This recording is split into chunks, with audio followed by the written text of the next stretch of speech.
The red earth of Enugu was soft beneath Adi's feet as she stood at the edge of the grave. Rain had fallen the night before, making the ground smell rich and alive, which felt wrong for a day meant for death. She watched the coffin being lowered into the earth, inch by slow inch, and felt nothing. Not sadness, not relief, just emptiness, like a calabash scraped clean of its insides. Around her, people wept. Her mother's sisters wailed with their faces turned toward the gray sky, their mourning cloths wrapped tight around their bodies. The men stood with hard faces, but even some of them dabbed at their eyes with white handkerchiefs. Uncle Okechukwu had been important in the village of Amakwi. A successful businessman, they said. A man who helped his people, they said. A pillar of the community. They didn't know. They couldn't know. Adi's hands trembled as she clutched the edge of her black wrapper. She was 28 years old, but standing here, she felt like she was 8 again. 8 years old, hiding in the darkness of her uncle's compound, trying to make herself small. Trying to disappear. "Ada, you must throw sand now," her mother whispered beside her, pressing a handful of red earth into her palm. "It is time." Adiz looked down at the dirt in her hand. It felt heavy, heavier than dirt should feel.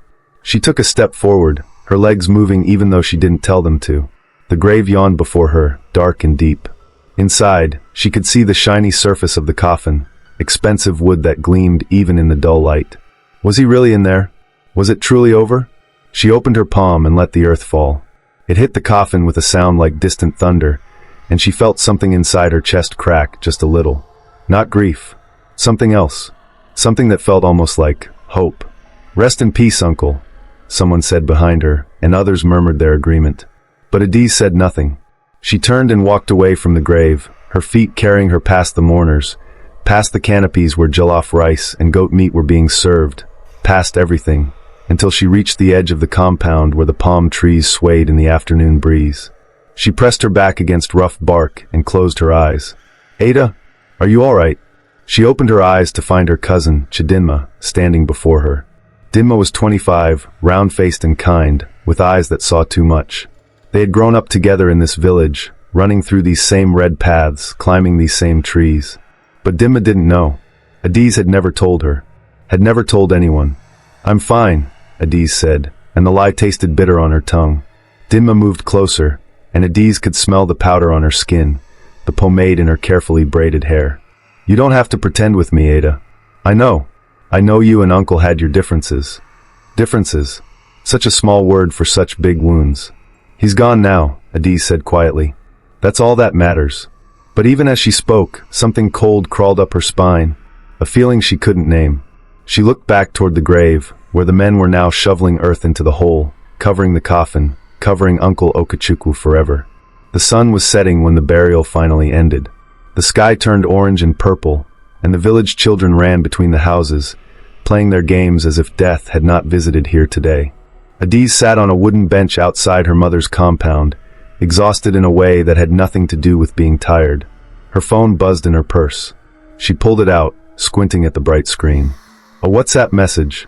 She opened it absently, expecting condolences from friends in Lagos where she now lived, far away from this village and its memories. But it wasn't a friend. The name on the screen made her heart stop. Uncle Okechukwu. Her breath caught in her throat. Her fingers went numb. This was wrong. This had to be wrong. Someone had his phone. That was all. Someone found his phone and... She opened the message. It was a voice note. 3 minutes and 42 seconds long. Adiz's hands shook so badly she almost dropped the phone. This was impossible. He was dead. She had watched them lower him into the ground. She had thrown earth on his coffin with her own hand. She looked around. Her mother was inside, preparing food. Dinma had gone home. The compound was quiet except for the crickets beginning their evening song. Slowly, her heart hammering so hard she could hear it in her ears, Adiz pressed play. The voice that came through the speaker was his. Deep and rough, exactly as she remembered. Exactly as it had lived in her nightmares for 20 years. "Adiz," the voice said, and she felt ice flood her veins. "Adiz, my dear niece. I hope you enjoyed the burial.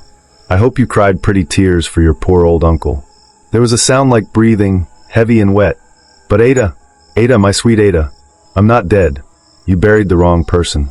A laugh then, low and cruel, the same laugh that used to echo in the darkness of his room when she was small and helpless and afraid.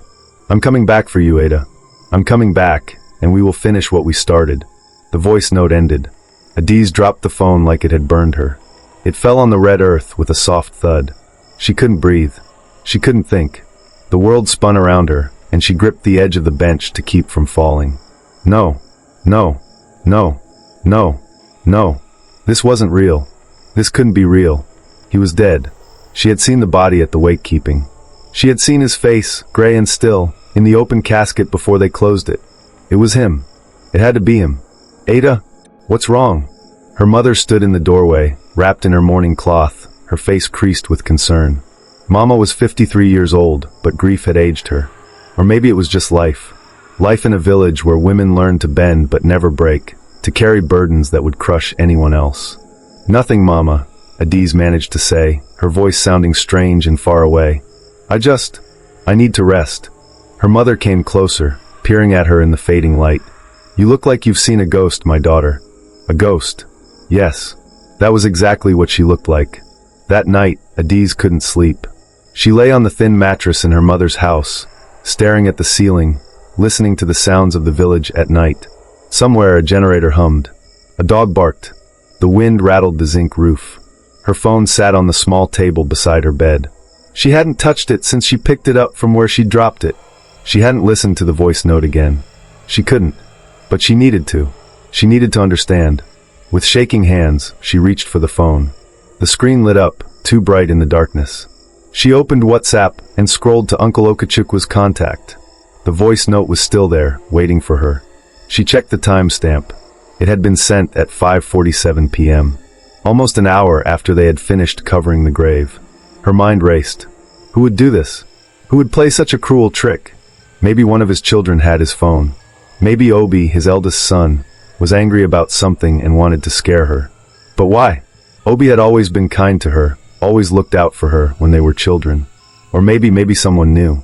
Maybe someone had discovered what Uncle Okachukwu had done to her all those years ago, and they were trying to, what? Punish her? Scare her? Adiz's head throbbed.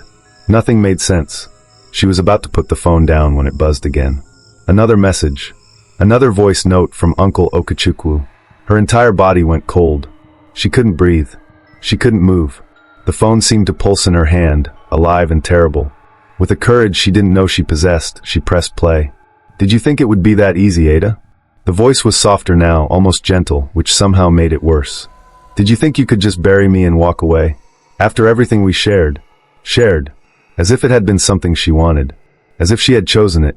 You were always special to me, Ada. From the moment you were a little girl. So sweet. So innocent. You remember, don't you? You remember our special times? She wanted to throw the phone across the room, to smash it against the wall, to make the voice stop. But she was frozen, trapped in the nightmare that had become her life again. They buried someone else, Ada. Someone who looked like me, yes. But it wasn't me. I'm still here. Still watching. Still waiting. The breathing again, heavy and slow. Sleep well, my Ada. I'll see you soon. The voice note ended. Adiz ran to the corner of the room and vomited into the metal bucket her mother kept there for washing.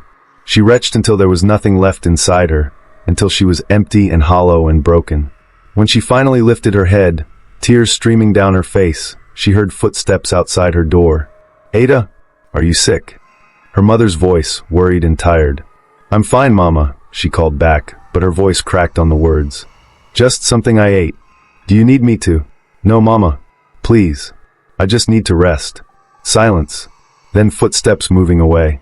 Adiz stood on shaking legs and went to the window. She pushed aside the thin curtain and looked out into the darkness. The compound was still. The moon hung heavy in the sky, casting silver light on the red earth. But at the edge of the compound, just beyond the reach of the moonlight, she thought she saw something move. A shadow. A shape.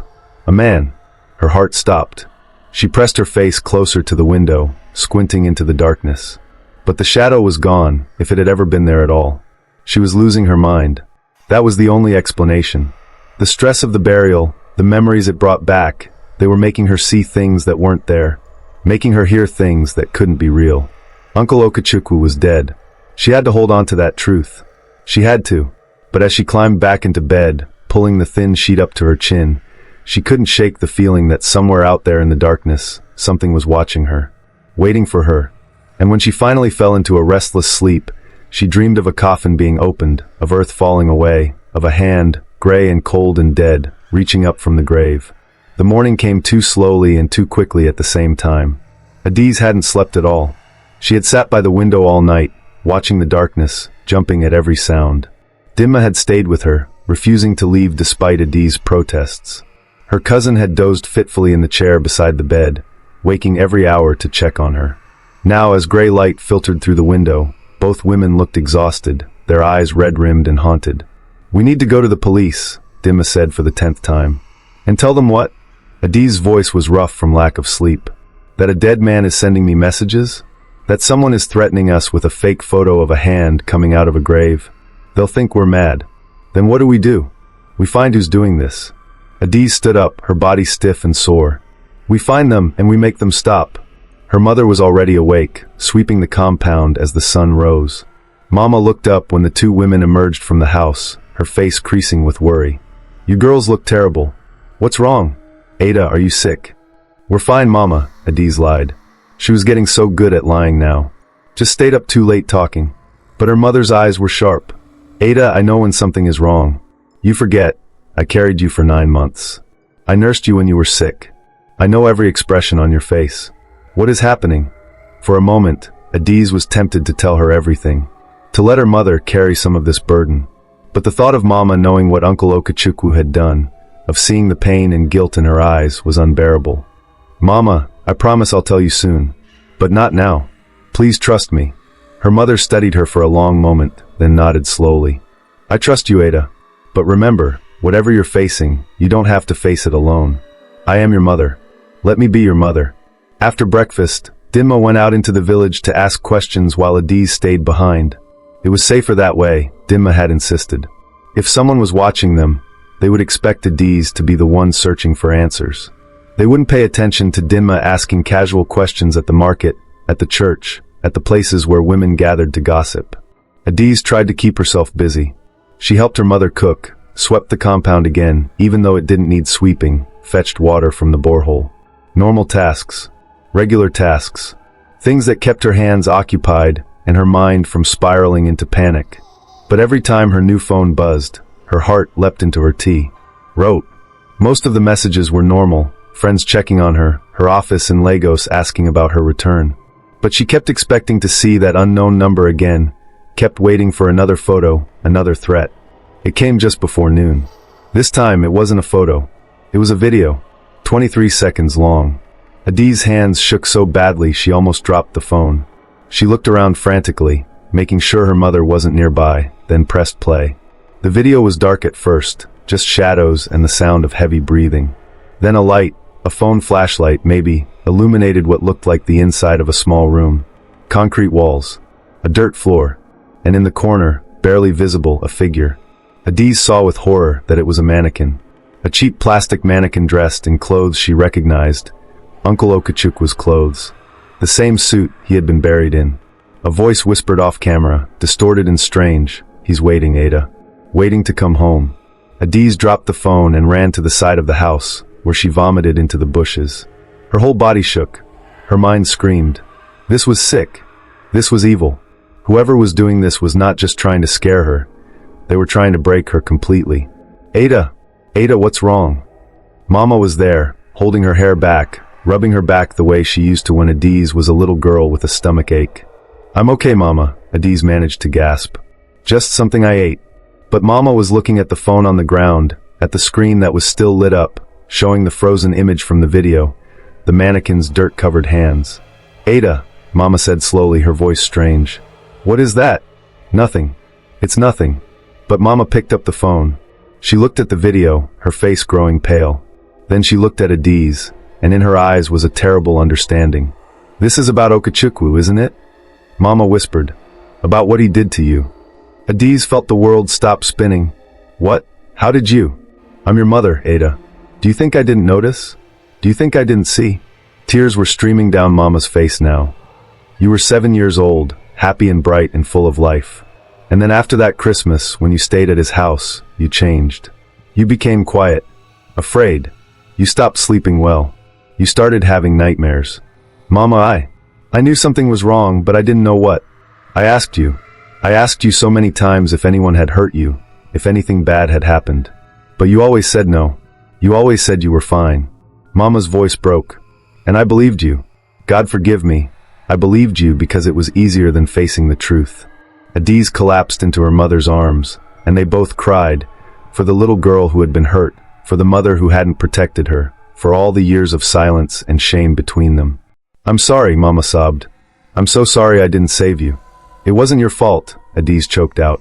You didn't know. But I should have known. I should have seen. What kind of mother? Mama, stop. Please stop. Adiz pulled back, wiping her face. We can't change the past, but we can stop whoever is doing this now. Mama's face hardened. She looked at the phone again, at the disturbing video. Tell me everything, she said. Tell me who is tormenting you, and we will stop them. Together. So Adiz told her. She told her about the voice notes, about the woman claiming to be Chioma, about the photos and the videos and the constant, grinding terror of not knowing what would come next. When she finished, Mama was quiet for a long time. Then she said something Adiz never expected to hear. We need to open the grave. What? If someone is trying to make you believe your uncle is alive, trying to drive you mad with fear, then we end it. We open the grave and prove he's dead and buried. We take away their power. Mama, we can't just dig up a grave. That's illegal. I don't care about legal. I care about my daughter. Mama's eyes were fierce now, filled with a strength Adiz had never seen before. That man hurt my child. He stole your innocence, your peace, your joy. And even in death, he's still hurting you. Well, enough.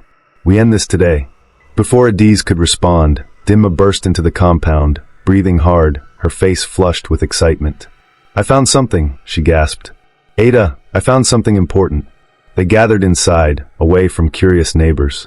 Dimma pulled out her phone and showed them a series of screenshots. I was asking around about strange women in the village like we planned. And Mama Ifioma at the market mentioned seeing someone a few weeks ago. A young woman, maybe mid-20s, hanging around Uncle Okachukwa's compound. She thought it was odd because the woman wasn't dressed like a villager. She wore jeans and expensive clothes, like someone from the city. Chioma, Adiz breathed. Or whoever was pretending to be Chioma. But here's the interesting part, Dimma continued. Mama Ifioma said the woman was asking questions about the compound, about Uncle's routine, about when he would be alone. This was before he died, Ada. Before the burial. So she was planning something, Mama said slowly. This wasn't just about revenge after his death. This was premeditated. Dimma nodded. And there's more. I went to the phone shop where you bought your new phone. I asked the attendant if anyone else had come in asking about tracking phone numbers or recovering data from stolen phones. He said yes. A woman matching the same description came in 3 days ago. She wanted to know if it was possible to clone a phone, to copy all its data to another device. Adiz's mind raced. So she has all my contacts, my messages, everything. Not just your current phone, Dimma said grimly. If she's been planning this for weeks, she might have Uncle Okachukwa's phone too. His real phone, not the dead one Obi has. Maybe he had 2 phones, one for his family, one for other things. The thought made Adiz sick. Of course Uncle Okachukwu would have had a secret phone. A phone he used for his dark business, his hidden life. We need to find her, Mama said firmly. This woman, whoever she is. We need to find her and stop her. But how? Adiz asked. She could be anywhere. And she knows we're looking for her now. She's watching us somehow. Then we make her come to us, Mama said, a dangerous glint in her eye. We set a trap. That afternoon, Adiz posted on her Facebook, making sure her privacy settings were public so anyone could see. Thank you everyone for your support during this difficult time. Uncle Okachukwa's death has been hard on the family, but we find comfort knowing he's at peace now. Tomorrow evening, we'll be holding a small memorial prayer at his grave. Just close family. A final goodbye. It was bait. Obvious bait. But Adiz hoped the woman would take it anyway. If she was obsessed with Uncle Okachukwu, if she had some twisted connection to him, she wouldn't be able to resist coming to the grave. And while she's there, Mama said, we'll be waiting. That night, Adiz received 3 more voice notes. She didn't listen to them. She couldn't. Not anymore. Instead, she blocked the unknown number and tried to focus on the plan for tomorrow. But sleep wouldn't come. She lay in the darkness, listening to the night sounds, thinking about what they were going to do. If the woman showed up, If they caught her, what then? Would it end? Could it end? Or was this just the beginning of something worse? Around midnight, Adiz heard a sound outside. A soft scratching, like fingernails on wood. Her heart pounded. She got up slowly, moving to the window, and peered out into the darkness. The compound was empty. Nothing moved except the palm trees swaying in the night breeze. But then she saw it, a figure standing at the gate. Just standing there, perfectly still, watching the house. Adiz's breath caught in her throat. The figure was too far away to see clearly, just a dark shape against the darker night. But she could feel eyes on her, could feel the weight of someone's gaze. She wanted to scream, to wake her mother and Dinma, who was sleeping in the other room. But she couldn't move. She was frozen, trapped in this moment of terrible recognition. The figure raised one hand. A slow wave. Mocking. Threatening. Then it turned and walked away, disappearing into the shadows. Adiz stood at the window for a long time after, shaking, wondering if she had really seen anything at all, or if the fear had finally driven her mad. When morning came, gray and reluctant, Adiz felt like she had aged 100 years. She looked at herself in the small mirror on the wall, and barely recognized the woman staring back. Her eyes were hollow, her face gaunt. She looked like a ghost of herself. "We end this today," she whispered to her reflection. "Whatever it takes, we end this today." The day passed in a blur of preparation. Dinma recruited her brothers, strong young men who could be trusted, telling them only that they needed help with something at the graveyard. Mama packed food and water. And Adiz tried to keep her hands from shaking, tried to maintain the appearance of calm. As evening approached, they made their way to the graveyard. The sun was setting, painting the sky in shades of red and gold. A beautiful ending to a day that had felt like death itself. Uncle Okachukwa's grave sat in its usual spot, undisturbed in the fading light. The flowers from the burial were completely wilted now, brown and dead. Someone had placed a rosary on top of the mound, the beads glinting in the dying light. They hid Adiz, Mama, Dinma, and the three young men behind the old mango tree that grew at the edge of the graveyard. From here, they had a clear view of Uncle Okachukwa's grave and anyone who might approach it. "She'll come," Mama whispered. "I can feel it." And Mama was right. As darkness fell and the first stars appeared in the sky, a figure emerged from the bush behind the church. A woman, moving carefully, quietly, making her way toward the grave. Adiz's heart pounded. This was her. This was the woman from yesterday, the one who called herself Chioma. The woman stood at the grave for a long moment, just looking down at it. She was wearing dark clothes, her face partially hidden by a scarf. She seemed to be talking to herself, or maybe to the grave, but Adiz couldn't hear what she was saying from this distance. Then the woman knelt down. She pulled something from her bag, a phone, the screen glowing in the darkness. Adiz's phone. She was almost certain of it. "Now," Mama whispered. Dinma's brothers moved quickly and quietly, surrounding the woman before she could react. She tried to run, but there were too many of them.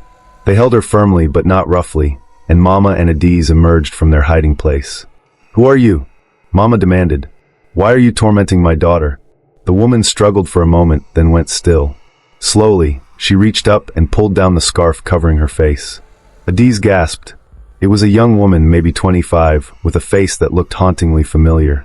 She had Uncle Okachukwa's eyes, the same shape, the same dark intensity. His nose, his mouth. "My name is Chinaza," the woman said quietly. "And Okachukwa was my father." "That's impossible," Adiz said. "Obi told me about Chioma. She died years ago." "Chioma was my older sister," Chinaza said, and there were tears in her eyes now. "She died when I was 10. And after she died, Papa started coming to see me instead. Started doing to me what he had done to her. What he did to you, Adiz." The words hung in the air like poison. "No," Adiz whispered. "No, that can't be. My mother knew. She knew what he was doing, but she was too afraid to stop him. Too dependent on his money. So she looked away while he hurt me week after week, year after year." Chinaza's voice was dead now, empty of emotion. "When he got sick, when the doctors said he was dying, I thought finally it would end. Finally I would be free. But even on his deathbed, he was still talking about you. About his special Ada. About how you got away. So you decided to punish me?" Adiz's voice shook with rage and pain. "Because I escaped and you didn't?" "No!" Chinaza shouted, and the anguish in her voice was real. "I wanted to warn you. He made those recordings before he died, hundreds of them. He gave them to me, told me to send them to you after he was buried. Said it was his final gift to both of us, that we would be bound together in suffering even after he was gone. Then why did you send them? Mama asked, her voice hard. Why did you do what he wanted? Chinaza's face crumpled. Because I was afraid. Because he said if I didn't, he would leave proof behind. Videos. Evidence. Things that would destroy my mother, my family. He said he had arranged for it all to be sent to the police, to the media, to everyone, unless I did exactly what he told me. But he's dead, Dimma said. He can't hurt you anymore. Can't he? Chinaza laughed bitterly. You don't understand. Men like him, they don't die. They live on in the damage they caused, in the scars they left, in the fear they planted in us when we were too small to fight back. She pulled out Adi's phone and held it up. There are 97 more recordings. 97 more messages he wanted you to hear. Some are just him talking. Some are. She swallowed hard. Worse. Much worse. Delete them, Adi said. Delete all of them. I can't. They're on a cloud backup with a timer. If I don't send them according to his schedule, they'll be sent to everyone. Your mother, your employer, everyone in your contact list. With his lies attached. His version of events. The trap was perfect. Even in death, Uncle Okachukwu had found a way to control them both. Then we destroy the cloud account, Mama said. We find a way to hack it, to delete everything. I tried, Chinaza whispered. I've tried everything. The account is locked with passwords I don't have, with security I can't break. They stood there in the darkening graveyard, 6 people bound together by one dead man's cruelty, and for a moment, Adiz felt true despair. He had won. Even from the grave, he had won. But then something inside her hardened. Changed. She thought about what Father Matthias had said, that the dead only have power if we give it to them. No, she said firmly. This ends tonight. She walked to Uncle Okachukwu's grave and looked down at the mound of red earth. 20 years of fear. 20 years of shame. 20 years of letting this man control her life. I want to know, she said, turning to Chinaza. I want to know if he's really in there. If it's really his body we buried. Chinaza stared at her. What do you mean? In one of your messages, you said we buried the wrong person. Was that true? Or was it just another lie? It was a lie. Of course it was a lie. He's dead, Adiz. We all saw the body. The doctors confirmed it. He's dead. Then prove it, Adiz said. Help me dig up this grave. Let me see with my own eyes that he's gone. Ada, no, Mama said, horrified. You can't. Yes, I can. I need to see. I need to know. Adiz looked at Dimma's brothers. Will you help me? The young men looked at each other, uncertain. This was taboo. This was forbidden. You didn't disturb the dead. But then the oldest one nodded slowly. If it will bring you peace, cousin, we will help. Matsi Ease, the grave digger, was not happy to be woken at night and brought to the graveyard. But when Mama explained that they needed to confirm the identity of the body, that there might have been a mistake with the burial, he grudgingly agreed to help. This is highly irregular, he muttered as he fetched his shovels. The family should petition the village council first. There should be proper authorization. We are the family, Mama said firmly. And we have the authorization of a mother protecting her daughter. That should be enough. So they dug. Dimma's brothers and Matsi Ease worked by lamplight, slowly removing the red earth, going deeper and deeper. It took hours. Adiz watched, Chinaza beside her, both women silent, both waiting. Finally, the shovels hit wood. The coffin. They cleared away the remaining earth, revealing the expensive casket that had been buried just days ago.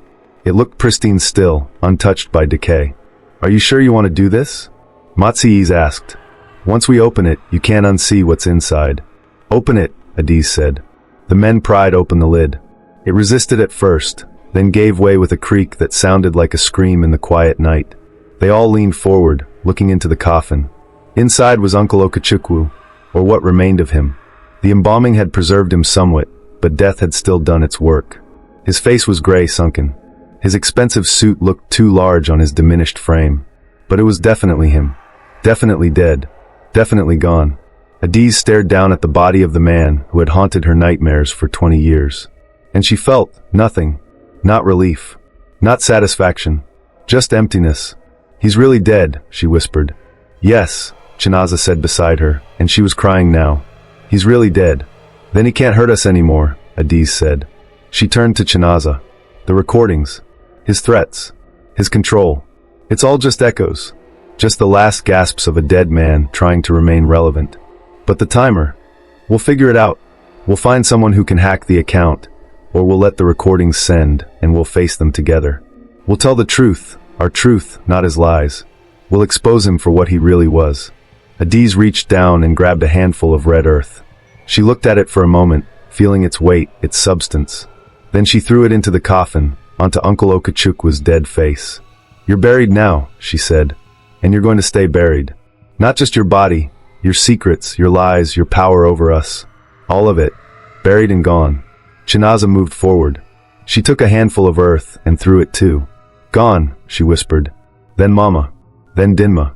Then all of them, one by one, throwing earth into the coffin, covering him again, putting him back where he belonged. In the ground. In the past. In death. When the coffin was covered, when the grave was filled again, when the earth was mounded back the way it had been, Adiz turned to Chinaza. "Give me the phone," she said. Chinaza handed it over without resistance. Adiz looked at it, this device that had been her torment, her prison. Then she dropped it into the grave and nodded to Matsi Ease. "Bury it," she said. "Bury it all." As they walked away from the graveyard, leaving Uncle Okachukwu and his voice and his lies in the red earth where they belonged, Adiz felt something she hadn't felt in 20 years. Free. Not healed. That would take time, maybe a lifetime. But free from the immediate terror, free from his voice in her ear, free from the constant fear that he would somehow return. Beside her, Chinaza walked with her head down, still crying softly. "What will you do now?" Adiz asked her. "I don't know. Go home to Onitsha, I suppose. Try to figure out how to live without this weight." "Do you have money? A place to stay?" Chinaza nodded. "My mother left me a small inheritance. Enough to survive." Adiz stopped walking. She looked at this young woman who shared her pain, her history, her scars. "Come to Lagos," she said. "Stay with me for a while. We can help each other heal. We can figure this out together." Chinaza looked up, surprise and hope warring in her eyes. "You would do that? After what I did to you?" "You were as much his victim as I was," Adiz said simply. "And victims shouldn't be alone." They walked on through the night, back toward the village, back toward whatever future they could build from the ashes of their past. Behind them, in the graveyard, Uncle Okachukwu lay in his grave. The earth sat heavy on his chest. The darkness surrounded him completely. Buried. And finally truly gone. 6 months later. The Lagos traffic was loud and chaotic, but Adiz had missed it. She navigated through the congested streets with practiced ease, Chinaza sitting beside her in the passenger seat, laughing at something on her phone. They had both started therapy. Real therapy, with a psychologist who specialized in childhood trauma. It was hard work, painful work, but necessary work. Some days were better than others. The cloud account with Uncle Okachukwa's recordings had eventually timed out and sent the messages, but they had been ready. Adiz and Chinaza had already contacted the police, had already given statements, had already built their case. When the recordings went out, they controlled the narrative. They told their truth first, loudly and clearly. Some people believed them. Some didn't. Uncle Okachukwa's reputation in Amakwi village was damaged but not destroyed. Death had a way of making people saintly in memory, and many preferred to believe the girls were lying or confused. But Adiz didn't need everyone to believe her. She just needed to believe herself. Obi had reached out to both of them, tearful and apologetic. He had never known what his father truly was. Amara had been devastated. The family was fractured now, broken by truth. But sometimes things needed to break before they could heal properly. "Ada," Chinaza said, putting down her phone. "I got accepted. To the university. For social work." Adiz grinned, reaching over to squeeze her hand. "That's wonderful. You're going to be amazing at it. I want to help other girls, other victims, so they don't have to carry their pain alone like we did." "You will," Adiz said. "You already are." They pulled up to their flat, a small 2-bedroom in Suralere that they shared. It wasn't much, but it was theirs. Safe. Clean. Full of light. As they climbed the stairs, Chinaza's phone buzzed.